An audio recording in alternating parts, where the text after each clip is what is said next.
So I want to do a quick video about what I'm doing here.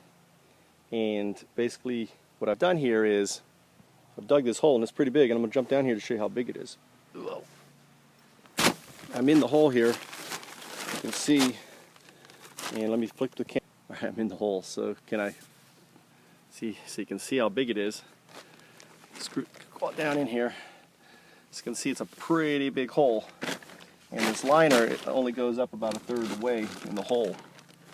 So you have to think about what's going on here. All these organics are falling from the trees, and these organics are breaking down, making soil. Now they're not breaking down that fast because they're above the ground. The moment you put organics and green under the ground and add water, humidity to it, you basically have supercharged decomposition, right? And it's going to break down. Ideally, if I had stones, I'd put a layer of stones under here, but I don't. So I'm going to start with lots of the lighter stuff. Then I'm going to fill it up with lighter stuff. Then I'll put the heavier stuff. Then I'll put the greens and put lighter greens and so on.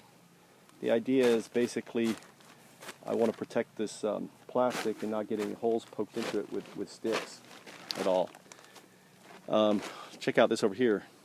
You'll notice that under these rhododendrons, I think these rhododendrons, I have been throwing the sand. Again, there was tons of biomatter under there, and by throwing the sand over it, what I'm going to do is help speed up the decomposition of it. Obviously the worms can come up, they can start eating away the moisture, the molds will start breaking it down, turning it into food for the worms, and so on. So what I'm going to start doing is actually taking sand, I have lots of it, and adding it to around the trees where I have leaves piled up and other things to help speed it up. So I'm throwing this out here and trying it here too, just tossing out the sand. And I also wonder if the yellow jackets are going to come out later on today. There was tons of yellow jackets when I was digging here, and I'm curious if once I have sand up here, and as you can see, as I step on it, it compacts it down. So I'm kind of compacting the the undergrowth.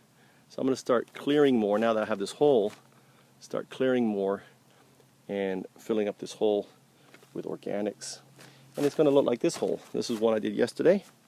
So every day I do a hole and fill it up. All this stuff here on top is going to go in here, but again it's going to go in the middle, not on the bottom. So if we get out here,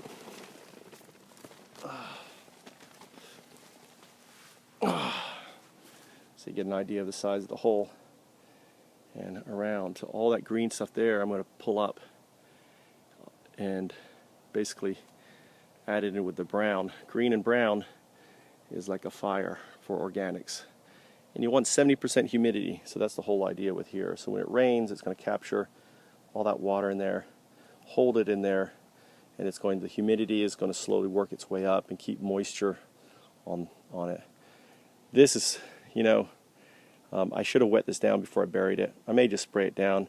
We do have the sprinkler system here, so every time we run the sprinklers, it's actually getting water, and I can probably open this up more so it's actually sprays on this area too, so water is getting on the compost heaps here. So that's another reason why.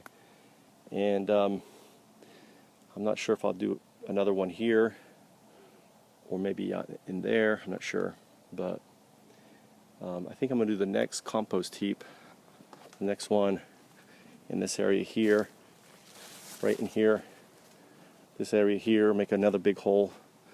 And again, that's where trees, once these get filled up in a couple of years, I'm going to start planting trees on top of these mounds, dig in there, and they're going to have so much bio stuff for it, it's going to be great for them.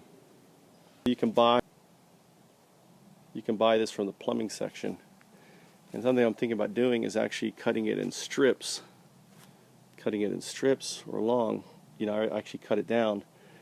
And then when I dig out the bed against the wall, I'm going to put the plastic up against the wall and halfway to protect the wall, and then also again to trap water, because I have lots of water that comes off this roof.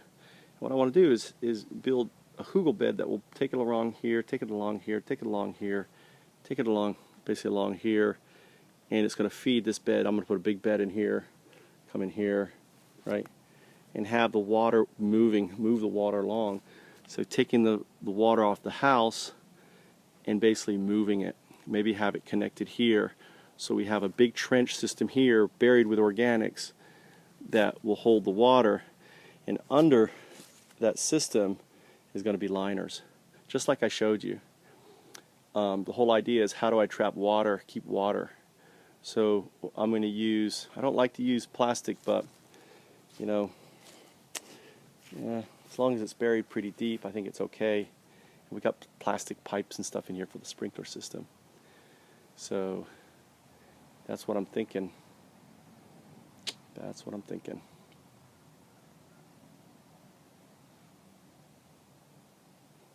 My name is Michael Trout, and if you enjoy these videos, consider going to foundups.com, and becoming a patron of Foundups. Foundups are ideas for helping to save the planet together, by working together, by launching Foundups. Foundups is something I created in Japan, and now I'm bringing to America. Permaculture, aquaculture, hydroponics, all these things, organic ponds, all these things fall under Foundups. The difference is this, is what I'm inviting people to do is joining Foundups, becoming part of one corporation and launching these projects, no matter where they are in the world, under one entity, and sharing the equity in the entity with you and others simply by becoming a patron. So when you become a patron of Foundups, you're basically getting shares gifted to you. For the first 100 patrons, it's a penny a share for every dollar. So every dollar is 100 shares. Now, the shares cap at 10,000 shares. No one can own more than 10,000 shares, not even me as the founder. And the idea is this, is as we launch more and more Foundups, the valuation of the corporation is going to go up in value. Most Foundups will be like this, not profit motivated, but just ecologically motivated. However, some Foundups, like Foundups Corp itself, the crowdfunding platform and other things that we're building, are going to be like the Facebooks and the Googles and other things. They're going to be profitable.